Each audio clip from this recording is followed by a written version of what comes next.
जी वैसा ये जो रुत बदलती है उसके बेनिफिशियरी पहले इमरान खान थे, चले अब हम मान लेते हैं शहबाज शरीफ साहब हैं, तो how do you take this sir?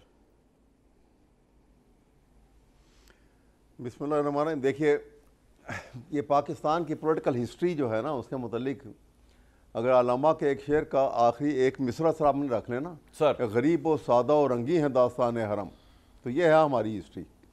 देखिए आप, ये सिलसिला जो है ये शुरू हो जाता है जिस वक्त हुकूमत बन गई पाकिस्तान की, और 1954 में आपको याद होगा जो एक हिस्ट्री पढ़ी होगी, दैट वाज द टाइम के जहाँ से पार्ट फलक्रम जो है, वो टाइम ये था कि जिस वक्त मलक गुलाम मोहम्मद ने असम्बली को ख्वाजा नाज़मुद्दीन की हुकूमत को फायर किया, तो एक डिप्लोमेट जो वहाँ पे एम्बेसडर थे हमारे वाशिंगटन डीसी में, उनको कहा गया कि तुम फ़ौरन कराची पहुँचो और जाके प्राइम मिनिस्टर ऑफ पाकिस्तान को ओथ ले लो। पाकिस्तान में उस वक्त डेमोक्रेटिक ये जो सेटअप था वो आज के तरीके का पार्लियामेंट्री निज़ाम में हुकूमत थी, और कोई अनइलेक्टेड प्राइम मिनिस्टर जो है वो केयर टेकर नहीं बन सकता, वो प्राइम मिनिस्टर नहीं बन सकता था।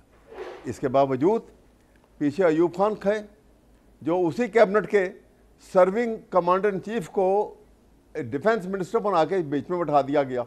सर यहाँ से सिलसिला शुरू होता है। और मौजूदा हालात पे आ जाए, नवाज शरीफ से स्टार्ट कर लेते हैं, उनके साथ क्या हुआ 2017 में? नहीं मैं आपको थोड़ी सी देखिए, मैं आपको वो नवाज शरीफ क्योंकि उसी कोख से जन्म ले रहे हैं ना, तो इसलिए वहाँ चलता आएगा सिलसिला। अब उसके बाद अयूब खान ने इलेक्शन लड़ा, और वही फातिमा जना जो मादर मिल्लत, उन्हीं को गद्दार कह दिया, उन्होंने गद्दार वतन कह दिया।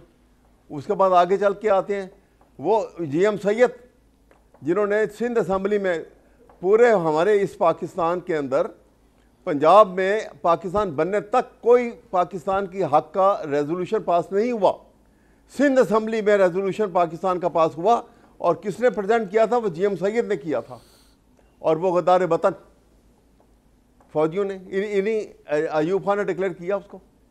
इसी तरह से और आगे आ जाए अयूब खान, ये इसको वली खान को सर लंबा हो जाएगा, 2017 में आ जाए जब इमरान खान साहब ने मिलकर नवाज शरीफ को गद्दार डिक्लेयर किया। बात सिर्फ आपको जी सर, जी मैं यही कह रहा हूँ कि उसके बाद आपने परवेज़ मुशर्रफ साहब, जब नवाज शरीफ ने एक कॉन्स्पिरेसी के जरिए उनको हटाया, वो भी गलत तरीका था, और जो उन्होंने किया वो उससे गलत तरीका था। ठीक है, मैं हकीकत की बात यह है ठीक कि जो उन्होंने किया उसको कोई जस्टिफाई तो नहीं कर सकता, बिल्कुल। एटलीस्ट मैं तो नहीं कि I am one of them कि मैंने तो परवेज़ मुशर्रफ के खिलाफ as president of the high court bar बाकायदा एक पूरी मुहिम चलाई थी उनको प्रोसिक्यूट करने की। तो मैं अर्ज कर रहा हूँ कि ये ख़तरनाक तारीख जो है बिटवीन द लॉ टसल जो है, ये टसल किसकी है? कानून और ताकत के दरमियान। ये ख़तरनाक टसल है जो आप एक ख़तरनाक एंड तरफ एक सूरत अख्तियार करके एक ऐसे टर्मिनल की तरफ जा रही है कि जो बहुत वोलेटाइल लगता है मुझे, कि शायद यहाँ से जो ये बर्स्ट आउट होगा वो बड़ा वोलेटाइल होगा, बड़ा ख़तरनाक होगा। क्योंकि ये देखिए, भुट्टो साहब जैसे भी आए, वही मुजीबुर रहमान जो अपने आप को कह रहा था कि अब मैं प्राइम मिनिस्टर हूँ पाकिस्तान का, उसको गद्दार वतन करके आपने बंद कर दिया पाकिस्तान के अंदर, वहां से उठा के इधर ले आए। ठीक है, और उसके बाद ऑनरेबल उनको रिलीज किया गया। अगर वो गद्दार वतन हो जाएगा, ये अर्थ बताइए, छोड़ दिया, इस पे प्राइम मिनिस्टर बने। फिर आप ये भी तो माने ना सर कि इमरान खान ने उस जमाने की एस्टेब्लिशमेंट के साथ मिलकर नवाज शरीफ को नजायज हटाया, पनामा का नजायज उनको कामा पे निकाला, ये भी तो माने ना सर? देखिए ना, आप ये तो मान लीजिए। देखिए जी सर, नहीं, लेकिन मैं मान रहा हूं, मैं देखिए मैं ये कह रहा हूं, इमरान खान के साथ भी फौज जो थी, फौज के वो भी फौज से हट के बाद अलग से कोई इस्टेब्लिशमेंट से हट के उन्होंने भी कोई स्टेप नहीं लिया इमरान खान ने।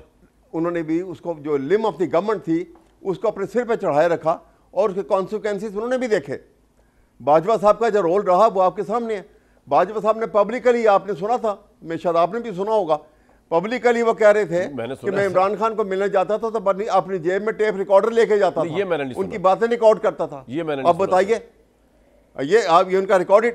तो सर इमरान खान अजीब ही प्राइम मिनिस्टर थे, उनको यही पता नहीं चला। दूसरी बात ये बताइए कि जिस तरह मुसद्दिक साहब कह रहे हैं कि तोशा खाना में करप्शन 190 मिलियन में, तो चले पॉलिटिकल मोटिवेटेड केस तो अपनी जगह पर, लेकिन आप लॉयर आप क्या समझते हैं कि ये 190 मिलियन पे करप्शन नहीं हुई, तोशा खाना 2 पे सजा सही नहीं हुई? What your take? नहीं, मेरी बिल्कुल नहीं।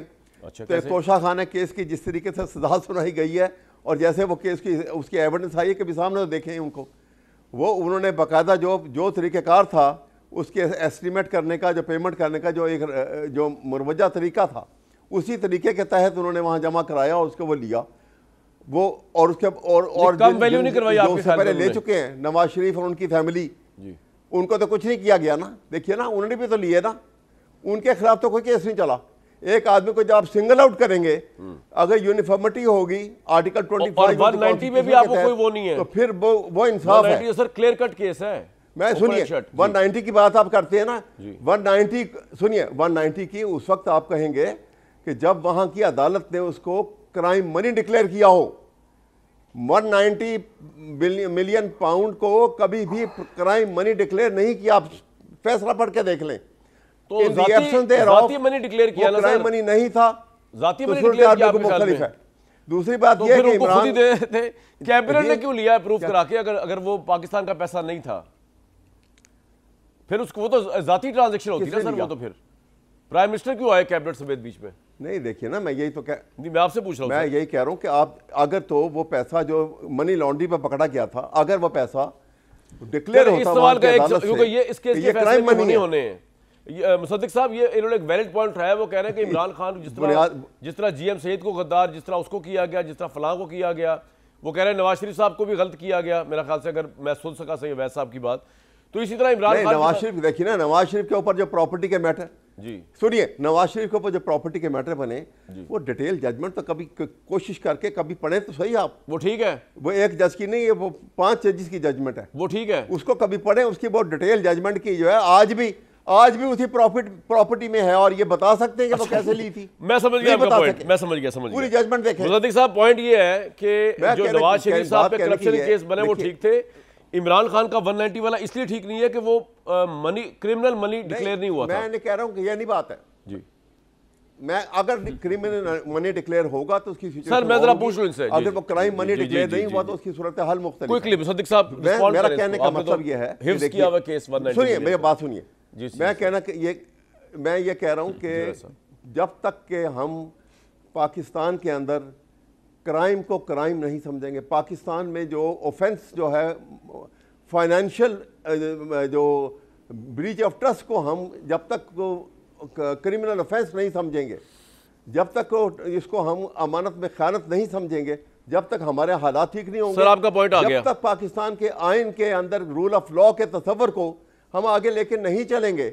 और जब एक आदमी आएगा और वो अपनी कहेगा कि ये देखो मेरे बंदूक में ताकत ज्यादा है कि कॉन्स्टिट्यूशन में ताकत ज्यादा है, सर आपका पॉइंट आ गया अपनी जगह से। वैसे साहब, ट्रूथ एंड रिकंसिलिएशन में मैं समझता हूं कि ना नून लीग में इतनी करेज है कि आके अपने जराइम का इतराफ करें, और ना इमरान खान साहब में इतनी करेज है कि अपने आके जराइम का इतराफ करें। तो आई थिंक ये आइडिया फजूल नहीं है अवैस साहब?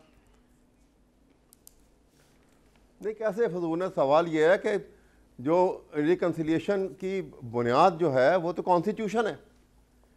आप देखें ना, जब तक एक बुनियाद, एक बेसिस ना होगा तो रिकंसिलिएशन कैसे होगी? तो दस्तूर को क्या हुआ है? ठीक है, 1973 का कॉन्स्टिट्यूशन असल शक्ल में उसकी बहाली, जहां पे रूल ऑफ लॉ था।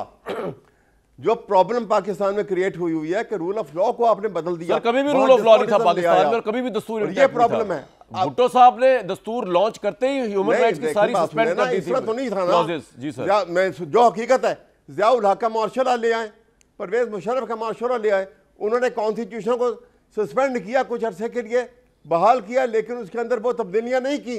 यहाँ तो हुलिया बिगड़ के खत्म हो गया कॉन्स्टिट्यूशन, जुडिशरी का निजाम जिन्होंने दस्तूर बनाया भुट्टो साहब ने, उन्होंने अपने दस्तूर की वायलेशन कर दी, उन्होंने पूरा इलेक्शन ही हाईजैक कर लिया। तो यहाँ पर कब रूल ऑफ लॉ रहा है? सवाल ये है कि उस जमहूरियत कब आई है? बाद आप नहीं, ये ऐसी बात नहीं है। देखिए नहीं, ये देखिए बात सुनिए, अब ये बात करते हैं, ये हमले की बात करते हैं, ये तो प्लान, एक ऑर्केस्ट्रेटेड प्लान था यहाँ पे किया गया। सुप्रीम कोर्ट में क्या हुआ था? सुप्रीम कोर्ट के ऊपर जाके हमला इमरान खान ने किया था, और किस बुरे अंदाज में वो हमला हुआ था सुप्रीम कोर्ट के ऊपर। वो एक कौन सी इंस्टीट्यूशन है? ये जो हकीकत है, वो एविडेंस कहाँ से निकाली गई कि इमरान खान के टेबल के नीचे बैठा हुआ आदमी ये सब बातें सुन रहा था? ये एविडेंस है इनके पास। इसी वजह से we have to be back to the position के जहाँ से पाकिस्तान फ्लरिश कर सके।